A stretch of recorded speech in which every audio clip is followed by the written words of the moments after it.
Ernest Muçi ka shkëlqyer në këtë sezon me fanellën e Trabzonsporit dhe është e qartë për të gjithë se ai është përshtatur shumë mirë, duke u kthyer në një nga elementët kyç të këtij klubi. Por nuk është vendosur ende nëse futbollisti do të bëhet apo jo përfundimisht pjesë e kësaj skuadre, pasi kartoni i tij zotërohet nga Beşiktashi, që kërkon 8.5 milion euro për transferimin. Pikërisht pas ndeshjes ndaj Beşiktashit, ku Muçi shënoi edhe gol, ishte parashikuar të zhvillohej një takim mes presidentëve të dy skuadrave për të vendosur rreth futbollistit të kombëtares shqiptare. Në teori, gjithçka duhej zgjidhur brenda datës 10 maj, me Trabzonsporin që duhej të paguante këstin e parë nëse donte të siguronte firmën e futbollistit. Por pas ndeshjes të së shtunës, media turke kanë bërë të ditur se afati përfundimtar për të vendosur të ardhmen e Muçit ishte data 20 maj, dhe jo ajo 10, siç ishte bërë ditur fillimisht. Kësaj, klubet kanë edhe disa ditë kohë për të vazhduar negociata rreth shifrës që duhet paguar për Muçin dhe mënyrës së pagesës së saj. Ernest Muçi ka shënuar dje golin e tij të 11 në kampionatin turk, duke tundur rrjetën në sfidën që Trabzonspor fitoi falti me shifrat 2-1. Në pjesën e dytë të takimit ishte pikërisht një gjuajtje nga e majta e sulmuesit shqiptar, ajo që vullosi suksesin 2-1 për ekipin.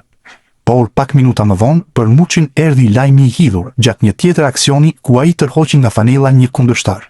Sulmuesi u ndëshkua me kartonin e verdhë që plotson numrin 4 dhe kjo do të thotë se ai do të mungojë në ndeshjen e fundit të sezonit të Trabzonsporit në kampionat, atë ndaj Gençler Birliqi, duke mbyllur para kohë kampionatin ku ka shënuar 11 gola e dhënë 3 asiste, pa mundësinë për të përmirësuar këtë bilanc.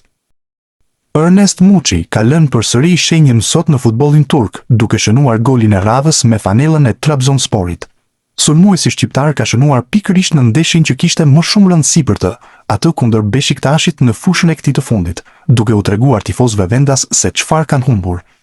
Në minutën e 62 të ndeshjes, ai mori një pasim në zonë në të majtën dhe me një gjuajtje të harkuar saktësisht çoi topin në cepin e largët të portës, duke mos i dhënë mundësinë portierit që ta devionte, për t'i dhënë avantazhin e përkohshëm 2-1 ekipit.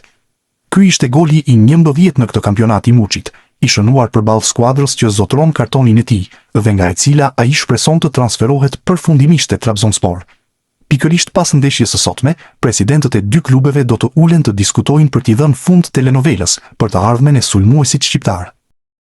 Kjo fundjavë është vendimtare për Ernest Muçin.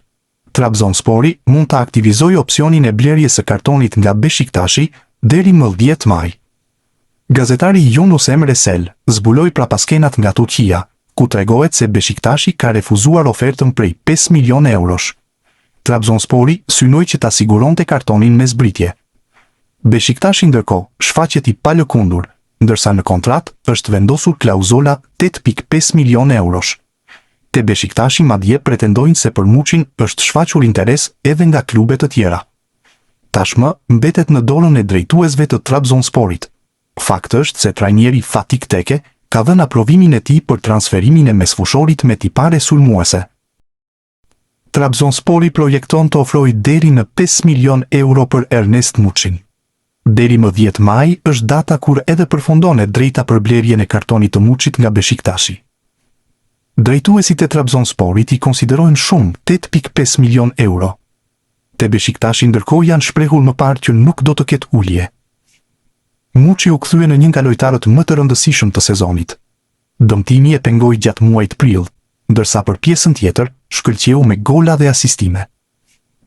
Mesfushori me tipare sulmuese është konsideruar si zgjedhje e trajnerit Fatih Teke.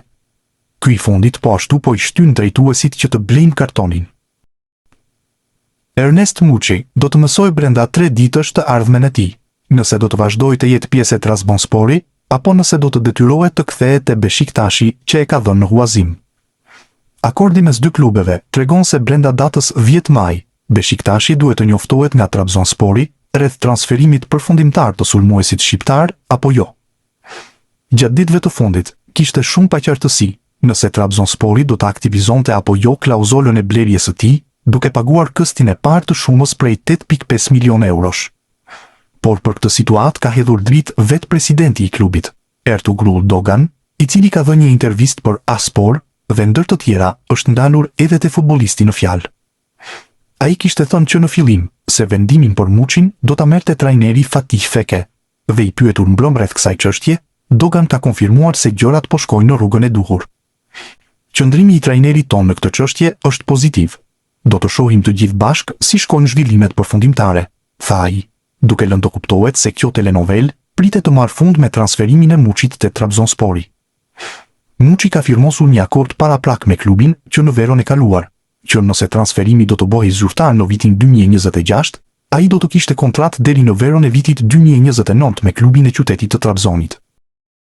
Ernest Muçi po përjeton ditë të edhshme në pritje për të mësuar nëse në sezonin e ardhshëm do të jetë pjesë e Trabzonsporit, ku ka shkëlqyer me gola e asiste, apo nëse do të kthehet te Beshiktashi që e dha në huazim.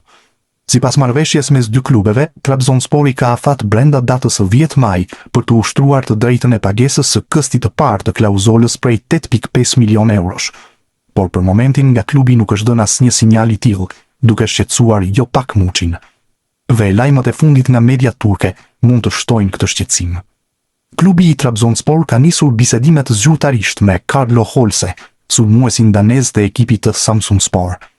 Ky i fundit ka shkëlqyer në këtë sezon me 10 gola e 9 asiste, teksa raportohet se Trabzonspori ka kërkuar leje nga Samsunspor që të nisë negociatat me të për transferimin në verë. Të njëjtat burime theksojnë se plani i klubit është që ta transformojë atë në numrin 10 të skuadrës, gjë që është një sinjal i qartë se nuk do të ushtrohet e drejta e blerjes së kartonit të Muçit. Në këto rrethana, futbollisti i kombëtares shqiptare mund të shohë veten përsëri në udhkryq në këtë verë, në kërkim të një skuadre të re, pasi qartësisht e Beshiktashi nuk e duan, por thjesht synojnë të përfitojnë sa më shumë ekonomikisht nga shitja e tij. Ernest Muçi po kalon një javë vendimtare te Trabzonspori. Klubi turk ka të drejtë deri më 10 maj për të ushtruar opsionin e blerjes së kartonit te Beshiktashi. Çdo veprim i Muçit shikohet me vëmendje të shtuar në këto ditë nga tifozët. Ndryshimi i fotos së profilit, duke hequr veten me fanellën e Trabzonsporit dhe duke vendosur një foto tjetër me vajzën e tij, është komentuar si sinjal largimi. Muçi do të qëndrojë i huazuar deri në fund të sezonit, dhe nëse nuk mbetet në Trabzon, gjasat janë Beshiktashi të gjejë një klub tjetër për lojtarin e kombëtares shqiptare. Me sfushori me tipare sulmuese, është parë si ndër lojtarët më të rëndësishëm të këtij sezoni. Ndales për të, ishte muaji prill, pasi duhet të qëndronte jashtë në disa ndeshje për shkak dëmtimi. Trabzonspori mund të mos e aktivizojë opsionin e blerjes së kartonit për Ernest Muçin. Hasan Tunçel ka zbuluar detaje të reja, ndërsa është edhe gazetari pranë Trabzonsporit në Turqi. Menaxhmenti i Trabzonsporit kërkoi mendimin e Fatih Teke në lidhje me opsionin e blerjes së Ernest Muçit. Fatih Teke e ndaloi procesin duke thënë prit pak. Muçi përjetoi një dhimbje shpine para ndeshjes me Gallatasaray. Ai kishte pasur të njëjtin problem më parë kur luante te Beshiktashi. Stafi teknik ka disa dyshime në lidhje me këtë situatë, u shpreh gazetari turk. Trabzonspori mund të aktivizojë opsionin e blerjes së kartonit deri më 10 maj. Ndaj edhe kjo javë është vendimtare për të ardhmen. Shumë zhurmë, por asgjë në dritën e së vërtetës. Ernest Muçi po kryqëzon gishtat për të ardhmen e tij, pasi Trabzonspor ende s'ka hedhur një hap konkret nëse ekziston dëshira për ta blerë sulmuesin shqiptar në përfundim të këtij sezoni.